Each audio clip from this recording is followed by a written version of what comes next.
Hi, this is the second accessibility evaluation for this module. I'm taking a look at a Word document, and this particular document is the second activity in a series of probably several activities where my goal is to introduce the students to an abstract thought process or an information processing problem solving model known as the Big Six.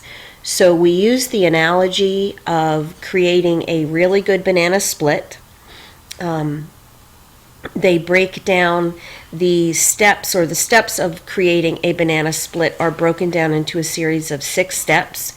And this is the lesson that would come next, where they take that understanding of creating a banana split and they align it with the 6 steps in the information processing model, the Big Six. So overall, from the online accessibility handbook, overall, the headings seem lost in the entire design. Now that I'm looking at it with a different critical eye, and now that I've done some of the reading from this particular document, there are very explicit standards about, what size the major headings should be, and then it's okay to repeat, like, let's say, like subheadings or section headings throughout. So, that's something I could definitely correct. The color is moderate contrast. It could be improved, and if you do the black on white, the reading that I had done is black on white is probably the ultimate contrast. It seemed to me when I first pasted it here, the image, that there's a great deal of white space and whatnot. But then I realized one of the reasons I left so much white space in this document is because when I'm introducing the language of the Big Six to the students, I left room for them to be able to draw the corresponding banana split sequence piece in there to sort of help them to marry that understanding of, the pieces of creating a really good banana split with this sort of abstract thought process, kind of metacognitive thing that I have going on. So anyway, it does appear to be a great deal of white space, but we take that up with some activity as we're going through.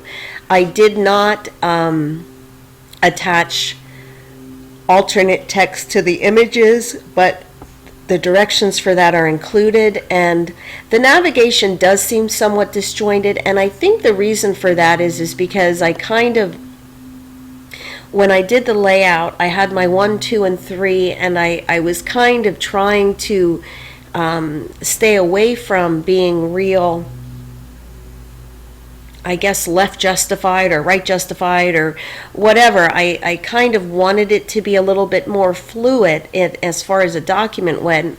But after reading some of this, I'm not sure that my design is beneficial for anyone, to be honest. It just seems a little bit all over the place. From an online accessibility handbook for Word documents, as I mentioned above, there are formatting options that I should have followed with regard to creating my headings and things like that.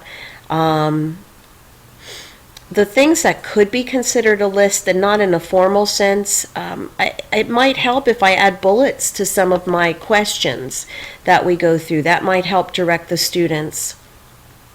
I don't have any tables or links in here. The black font on white background is enough contrast. I don't have any form included, but it did occur to me that it might be useful to use a table or a chart and put these pieces in that table or chart to help contain them, I guess.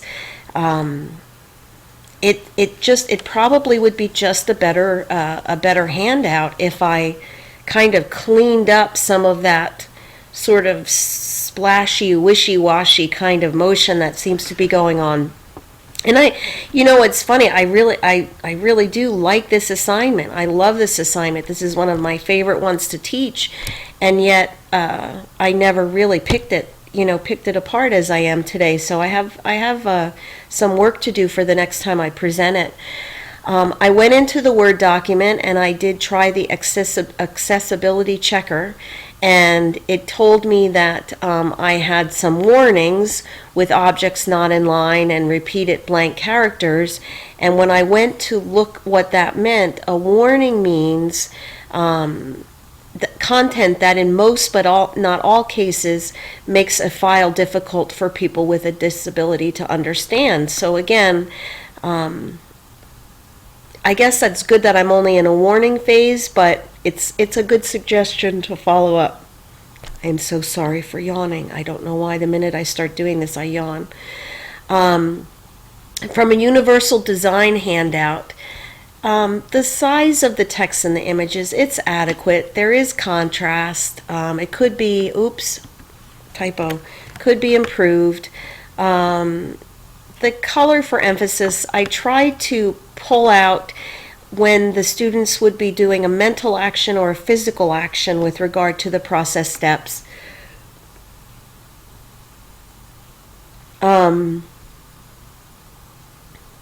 Yeah, I feel it. I mention again, I feel it's a little disjointed. There's no auditory information. The information relationship between the objects, the actions, numbers, or events, it's adequate.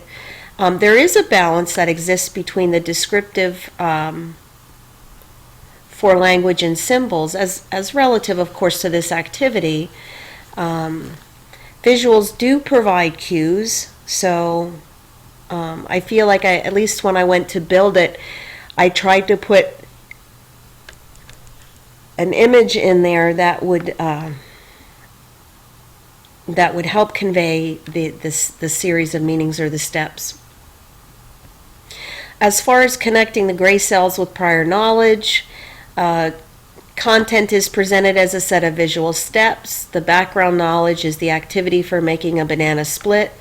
Highlights, critical features, they're presently added through the face-to-face, through the verbal communication. This is a rather, I'll say, abstract, could be considered complex content. So, I do try to chunk it, and practice steps for this are placed within the delivery, and that is, again, aligning those banana split pieces with the big six, with the steps that are included.